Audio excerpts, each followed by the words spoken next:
Hello everybody, and welcome back to Megaman X. I'm actually recording this post-production because me being me, and me being a moron, I actually forgot to hit the mic record on my headset. So we're actually going into Boomer Kawanga here, and yeah, I like this level actually. It's quite vertical. Obviously, I've seen the level already because obviously I've already played the game, and I'm like I said, I'm recording post, so it's not the way I like to do things. I like to do things actually, you know, live, because you don't get a genuine reaction. Now, these guys I absolutely hate, and it took me a minute to sort of figure out which weapons I had to use to really home in on it, literally. But the spike ball it does a lot of damage, and obviously my health isn't like great. So but in a future episode I actually do remedy that, so don't worry about that too much. But yeah, no, I like this level. It's vertical. The music is phenomenally good. I love the track on this level, and I love the fact that it makes you do different things.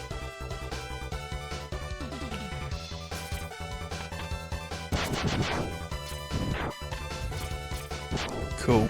Now, obviously, I thought I was recording during this episode, so I was trying to obviously talk and play at the same time, which was annoying. These red lasers, they don't hurt you, but if you trip one, those platform things above you will actually fire lasers at you, and they are fast. As you can see, they are very, very, very fast. And then you've got these idiots basically trying to like knock you about. So yeah, don't try not to trip red. It's annoying. I've got these land turtle things now as well. So yeah, but just sort of climb through the level. And I must say, I absolutely love the level design in this game. Like, it is phenomenally good. Like, there's some like really straightforward levels, and there's some really like not so straightforward levels. There's some puzzle levels, and there's some vertical.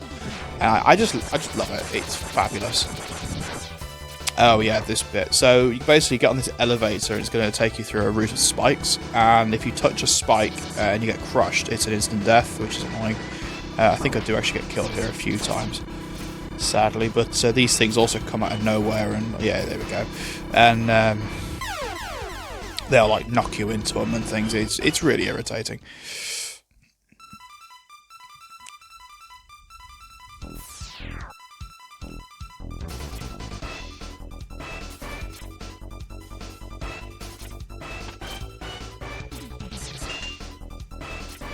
Yeah, I'm just fighting my way back through the level now, and like I say, I'm going to be remedying my lack of health situation pretty soon. But like I say, it wouldn't have mattered there anyway. It's an instant death. Doesn't matter how strong you are. But yeah, no, I really feel like I missed out on something in this game. And when I was playing games as a kid, I don't even remember seeing Mega Man until I had a PlayStation, to be honest. And we had a SNES for a long time. We still have a SNES somewhere at my sort of childhood home, but yeah, I hate these things as well, because the crawlers, because they always move a little faster than you do, which is quite annoying, and they respawn. Look at that, it's instant respawn. It's just annoying. But those homing rockets are really helping, and I think I actually managed to do about 3 levels in this episode, which is quite nice. Like I said, normally we were doing 2, but I got through this level and the next level quite fast. So I'm pretty sure we got 3 episodes, or 3 levels worth, which is quite cool. And I do apologise as well for taking so long to record Mega Man. I'll be honest, I record episodes like 2 or 3 at a time, so I'll go on a burst. Like, you'll notice that I've been putting up a lot of Dark Souls recently, and that's because I had a burst of Dark Souls, and then I'll have a burst of Mega Man. And this is why I only like doing 2 or 3 games at max, because otherwise they just get left. And even shorter games like this end up getting not relegated, that's the wrong word, but like put back a little bit, and I don't want to do that. I want to bring you guys as much content as I possibly can, but obviously, again, I do work for a living, you know, this isn't my job, so I do my best. But yeah, no, like I say, that's the reason why. And also, the next episode you watch, you'll understand why, because I had to go find all the secrets, and yeah, that took a while. And it was only in post-production editing this episode and the next one that I realised that this episode had no vocal, which is really annoying. The next episode, back to normal, it's just this one. So really, really irritating. But hey, it's one of those things. It happens. So yeah.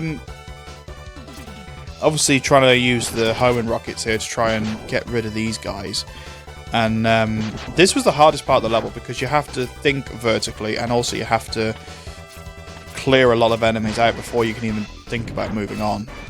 But they start putting these platforms quite high, and that's quite tricky, because the only thing that can reach them is a very well placed storm tornado or a homing rocket, which is obviously, you know, expending ammo.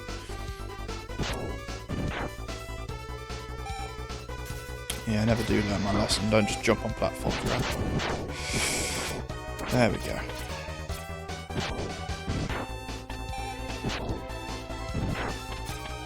So one thing as well, I find that with the jump kick, there is a very slight delay with it, and it's less than a quarter of a second, but it is very slight, and it makes some of the jumps quite tricky.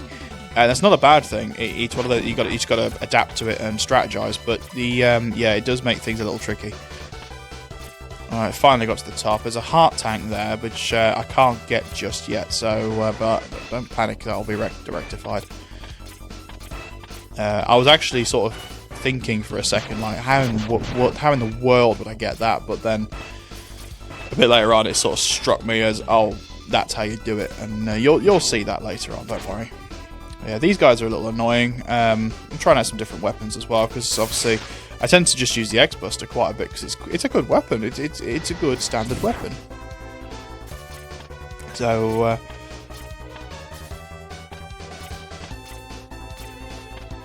yeah, things are getting quite busy here. So also, I'd apologise, but I'm at my parents at the moment, and they've got a dog. So if we do hear any sniffling or snuffling or barking, that's why. But yeah. So yeah, no. This level was really cool. I really enjoyed it. Like I said, I like vertical levels. I like the idea that you've got to think vertically, not horizontally, which is, like I said, it's a bit different. Yeah, chap at the top got me a couple of times, bless him. Bless him for trying. And here we go, we're going to get our first look at the boss. So Bumakawanga is odd, as you'll see, but I'll let you watch a little bit of this, and then you'll see what I mean. Yeah, it looks like he's glitching out there. So what he'll do is he'll teleport around quite a bit. He doesn't hit particularly hard, but he's quite hard to hit in return. So the problem you have is, yeah, you're going to get thrown about like that. And if you stick to the walls, you'll find that he actually throws boomerangs at you, which is really irritating. So I thought, oh, Storm Tornado might be good, because obviously he only ever teleports on the floor. So I thought, oh, that's going to cover the whole floor. It'll get him somewhere on the line, which it does. It does work. However, if you stick to the wall too much, like I said, he throws his sort of crown at you, which is a bit weird. So yeah, I'm going to have a go. Now, at this point, I thought to myself, I bet you the homing torpedoes are really, really, really good against him. Unfortunately, I actually used them on the level, so... yeah, it's a bit annoying, because I thought, oh, that'll be really useful, because I bet you they'll track him even while he's sort of teleporting around, which obviously, you know, like I said, hindsight's a pain, but yeah, getting thrown about some chronic. To be honest, at this point, I was just seeing how much damage I could do to him, like just with the X-Buster and different weapons. I was just sort of experimenting. But this boss was nowhere near as hard as Stink Chameleon. Stink Chameleon was a pain. That boss is a pain in the backside. which you'd have seen in the last episode. As always, guys, if you are enjoying Mega Man while I'm just dealing with Boomer Kawanga here, do feel free to leave me a like and a comment. It really does make it worth it for me. And like I say, I don't do this as a job; it's just a hobby. So hearing your thoughts are always highly appreciated. But yeah, no, I got lambasted there. And that would have been a game over for me. Now, I think at this point, I thought, you know what, I'm going to go through the whole level, and I'm not going to use the Homer torpedoes at all, because I want to see if it works. Now, I've cut ahead, because you don't need to see the whole level again. Now, obviously, I went in with a full rack of torpedoes, but my health was at a tragic state, so I wasn't expecting much from this fight. But as you can probably already tell, the homing torpedoes do an absolute number on him, which is awesome. So I was just hugging that wall. I was hoping he wouldn't boomerang me too many times, and the homing torpedoes just kept stun locking him, which was quite cool. So I'm guessing that's his weakness, and that's it. I made an absolute joke out of Boomer Kawanga by using that weapon. It just goes to prove if you do use the right weapon against these bosses, it does make things easier. You can do every boss without a single upgrade or weapon. Of course you can. That's what these games are built for. So if you want to challenge yourself, you could. And if you didn't find everything, you weren't punished for it. But for beating him, we got the boomerang cutter, which is like is what it is. It's a boomerang gun, which is really, really cool. And as I'll discover later, the boomerang gun can actually collect items for you, which is really cool. So if you kill an enemy with it and they drop something, they can pick it up. It picks it up and brings it to you, which is really, really sweet. And also, if you retrieve your boomerangs, they don't hit anything. You retrieve them, your ammo doesn't drop. So, but anyway, moving on, we got the Flame Mammoth. Now, this area was actually a lot easier because if you deal with Chill Penguin first, which I did, it was my first area, the factory that you're in is actually completely frozen over. Now, I don't know what it looks like without doing that, because I haven't started the new game yet, but it does make things easier. I'm guessing it's all this at the bottom, which is now snow and ice, would actually be lava, so that would make this level much harder. Because as I was zooming through the bottom, I was like, well, this is too easy. Why would it be doing this? And then I figured it out, and it was like, okay. And this is why I think a lot of people tell you to do Chill Penguin first. Now, I was going through the level, and obviously I wasn't looking for any secrets, but there are some secrets in every level. So, like I said, in the next episode, that'll be more my mission to find every secret I can. I'm really upset we didn't get the vocal for this, actually, because not this level, but the next one is my favourite by far, and it's so cool. But this level's very cool as well, but I can imagine it being much harder with the lava present. There we go, to try and use that boomerang cutter, there we go. And as you can see, if I retrieve it, my ammo goes back up, which is really quite sweet. Yeah, just making our way through the level. Like I said, this was a joke of a level because it was all frozen over. Yeah, you gotta watch out for them. They do come down on you if you go under them. So they they're your thwomps. And I think we're almost pretty much at the boss already. Oh, we got this pipe section. This is all right. This is not too bad. You just got to avoid these spike things that could do like twirlies. And I think there's a couple of these knight guys that are pretty annoying. Can't say I'm a big fan of these. They're probably my least favourite enemy in the game. But yeah, once you're through here, yeah, I don't know if this area is affected by dealing with Chill Penguin first. I'm not too sure. Like I said, I'll probably play through it again on my own afterwards. But that leads us to the boss. That is a very, very quick run through Flame Mammoth's stage.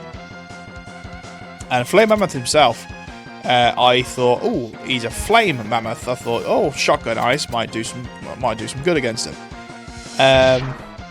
He was all right. Flame Mammoth's not too hard. You just need to watch out for his flame attack, and you need to, when he jumps, as you can see, it stunned me for a second. You need to be off the floor for that. But apart from that, honestly, I thought it was a bit of a joke, to be completely honest. He was quite easy. I was quite surprised. But again, old trusty homing torpedo made light work of him. I think some of the boss weapons are definitely more useful than others. The homing torpedo and the chameleon sting is quite good as well, because you got that sort of triple direction burst afterwards. But yeah, this joke is this is a joke, but this boss is not difficult. Like I said, just stay off the floor, and when he toots, he's going to jump a few times, and like I say, just stay off the conveyor belt, and he won't affect you too much. Stay on the walls. He can't really get you up there. I'm not too sure what that blob does. I think it's just damage, but it might slow you down. Now I know I do smell a little snuffly, a little sniffly. It's not. I haven't got a cold or anything. It's actually hay fever season, and I suffer something chronic. So yeah, don't judge me. But yeah, that's Flame Mammoth done. Like I said, he's not difficult, not by any stretch of the imagination. So yeah, I looked at the timer and I saw we were only about 15 minutes, and I was like, "Oh, I can get another one in." And I'm glad I did, because the next level, like I said, he is very, very cool. We got the fire wave, and I bloody pressed skip, didn't I? I pressed the wrong button, and I didn't get to see the movie. So the little movie that shows you what the weapon does. So yeah, we're on to Armored Armadillo, which is the last one. There he is. Armored Armadillo was a bit of a pain, I'm not going to lie. The boss itself, it was a bit of a pain, but the level is very cool. Like, it wasn't even hard, the boss, it was just it was technical. You have to do something. I mean, obviously, I kept saying throughout the episode, again, I'm quite upset that I missed it, but yeah, it's got like a flamethrower for the flame toss. It's quite cool. Flame wave, even. I made that mistake during the Let's Play as well, and I was like, oh, playing Chrono Trigger too much. But yeah, you get these weird like roller coaster bits, which is awesome. I love it, and you have to jump off at the right time, otherwise you get yourself landed into some trouble. And the whole level isn't comprised of just roller coaster, but there's about 2 or 3 sections like that, and it's really cool, really sweet. And I just love the fact that it's just, go forward, go down, take a roller coaster. Oh yeah, you got these guys as well, which is an instant death if you get hit. So they like clear rocks, but I saw that he was in a little area, and I was actually talking about secrets at this point, and I was like, I wonder if there's something behind him. So I think I actually got my first sub-tank doing that, and sub-tanks are really, really useful. Oh damn, I'm throwing around, that's some chronic.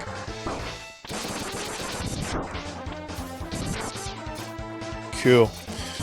Yeah, just making my way back through the level, and yeah, this is my favourite level by far. It's well, so far at least. But of course, I didn't know what was coming, so I was like, oh, this must be getting us to the end of the game now, because it's obviously, whatever. But so yeah, if you drop down, and then I climbed back up and went behind him, and there's my first sub-tank. I was super proud that I found that, and I was like, oh, there must be more. I saw where they were in the menu, and it looked like there was 4 of them, so I was like, oh, after this I was going to comb every level to see if I could find more. And I know that there's heart tanks because I've seen them, so I'm guessing they were life upgrades. So these little helmet dudes were really irritating.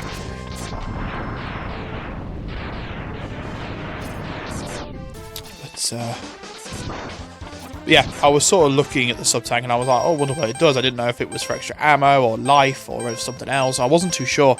So, but when you get them, they're actually empty. You need to find health upgrades while your health bar is full, and then it starts to fill up the sub-tank. So basically, it's like you're siphoning life energy off, which is really cool. Yeah, I hate it when that happens. You get an enemy rush you and then put you in a spike pit. It's really irritating. And it puts us right back at the start as well, which was really annoying. So, but yeah, no, I love this level. It's very cool. Yeah, I think I was trying to look at the sub-tank at this point. I didn't really know what it was there for. But I had a little look in the manual afterwards, and He told me a little bit more about them. God, I got lucky there. It was a lucky escape.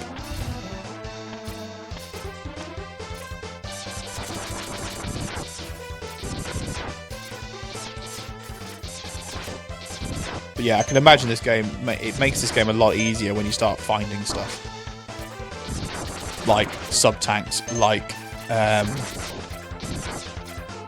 heart tanks as well, because obviously you've got more scope to make mistakes, and if you make more mistakes, then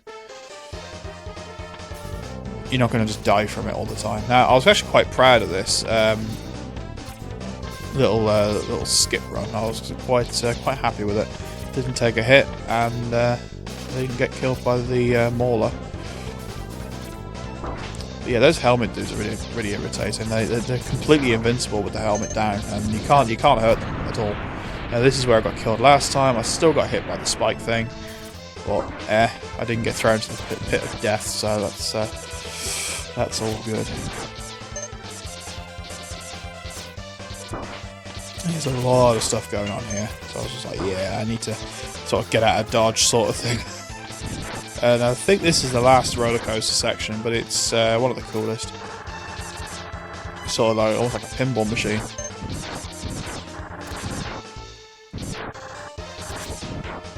So yeah, you gotta jump off right there, otherwise you're gonna get mauled by those spikes.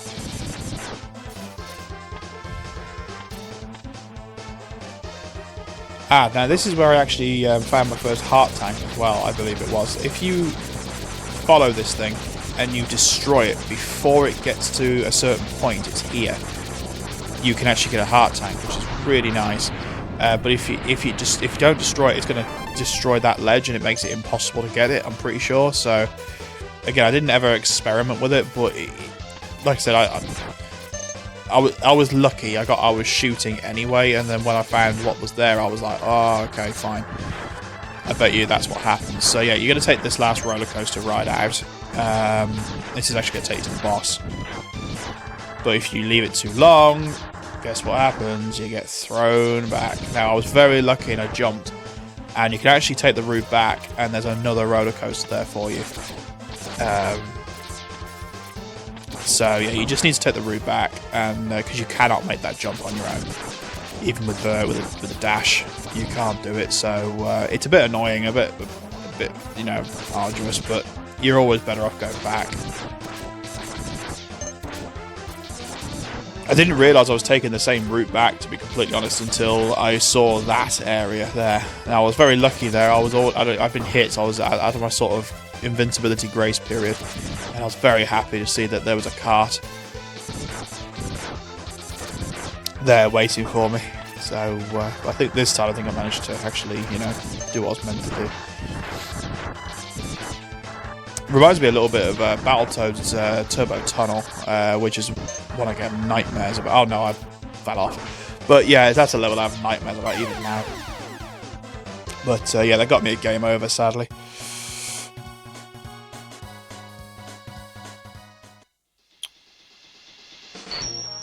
But yeah, no, this is a cool level. Like I say, I'm going to have to do the level again, sadly, but I'm actually going to cut and splice this video quite a bit, because obviously there's some repeated deaths and what have you. So when I finish this recording, this episode is nearly an hour long because of different things and me going looking for things and what have you. So yeah, I'm going to cut it down to about 30 minutes as per usual. You don't want to sit through all that. Yeah, I was arsing about my weapons on that coaster. I remember doing that and very nearly paying the price. But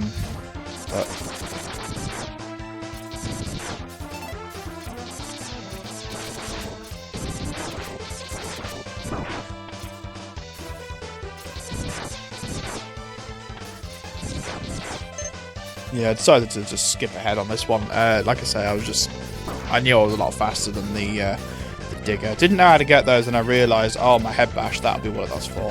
Those loose rocks would be really easy to break with my head upgrade. So, but obviously didn't realise that until recently. So I'll go back and get those if I ever need them. But they're not permanent upgrades; they're just health packs. So I still got hit by the spike wheel, annoyingly.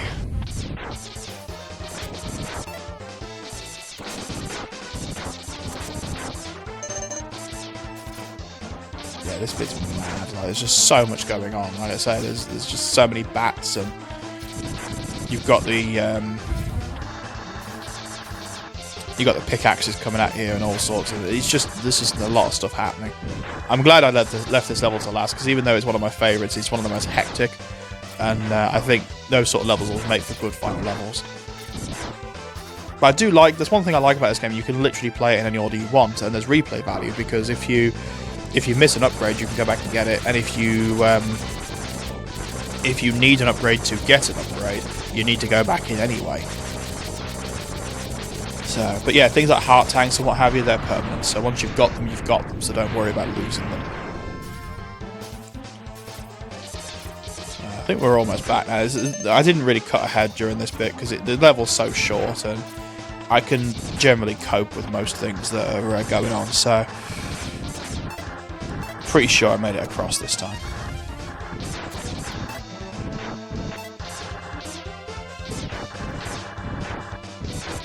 Yeah, I was sure there was a secret up there, but I couldn't get back to it, so now I'm going through my weapons here, because obviously this is a boss arena, so this is going to be Armoured Armadillo. Now, Armoured Armadillo is actually fairly tough if you don't know what to do, and I didn't know what to do, so I was struggling a little bit to begin with, but I got there in the end, and I realised that you have to knock that armour off. Otherwise, you just can't really hurt. You can't really hurt him properly, and it becomes quite tricky. I mean, you saw all that flame wave I just threw at him, and the storm tornado, and I'm doing absolutely nothing. But if you electro ball him, you'll knock the armor off, which is really cool.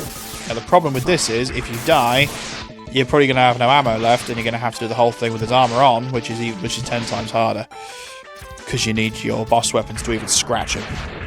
But once I'd figured that out, every time I died, I started restarting the level so that I could go in with a fresh load of ammo. Obviously, I cut that out. The good thing about this retro setup, I can actually just pause the recording, which is really nice. It's a good way of doing it. It means you haven't got to sit through loads of stuff. You got killed there, sadly. Again, most bosses you can't just do on one go. You need to see how they work, and but I think I tried to experiment here to see whether you could knock the armor off with anything else, and you can't. As far as I could tell, anyway. You need the Electro Spark, which you get from beating Spark Mandrill. So if you haven't beat Spark Mandrill yet and you're playing along, go beat him first and come back. You'll find this boss much easier. Now, boss weapons do hurt him, but it's very, very, very slow. And I think, to be honest, you'd run out of ammo before you actually kill him, or you'd be cutting it very fine. So just go get the spark, the electric spark, and yeah, I was just going through weapons here. Your X burst doesn't do anything; it just flecks off. Shotgun Ice weirdly did fairly well, even with his armor on. It was somewhat effective, because if he blocks the first hit, it deflects and it gets hit with that instead, which is quite cool. But yeah, sadly took another death there. So yeah, I think at this point I'd restarted the level, because you saw I did a jump cut there. So I think I restarted the level and did it again without using electric spark at all. I was trying the flame toss again, because that seems to stun lock him quite a bit. But no, I don't think I'd jumped ahead by this point. I think I'd not realised that the armour only comes off with that one weapon yet. I think I died pretty quickly here.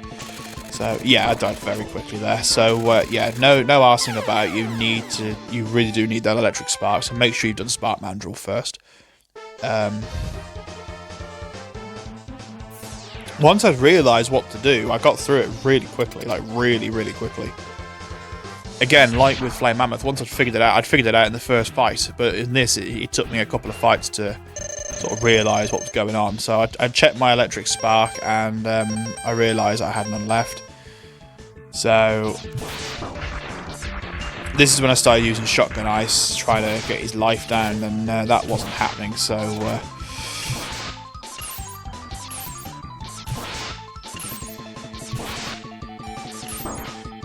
Yeah, I'm pretty sure I'd die here too.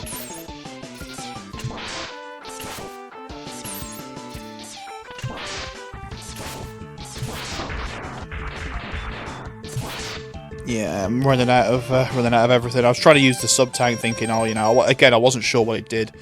Not really. Like I said, I'm doing this post, so I realise what it does now, but at this point, I didn't have a clue. So, but yeah, I was just trying different weapons. Just you can kill him with other things, but it's so much easier if you can knock that armor off. And like I said, I'm pretty sure the electric spark's the only thing that can do it, because it makes sense. He's electrocuted and what have you. So.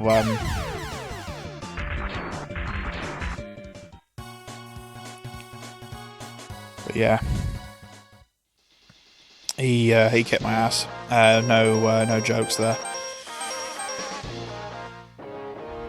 So that's going to be the end of the episode, guys. So thank you very much for watching. I'm going to beat Armadillo next time, and I will.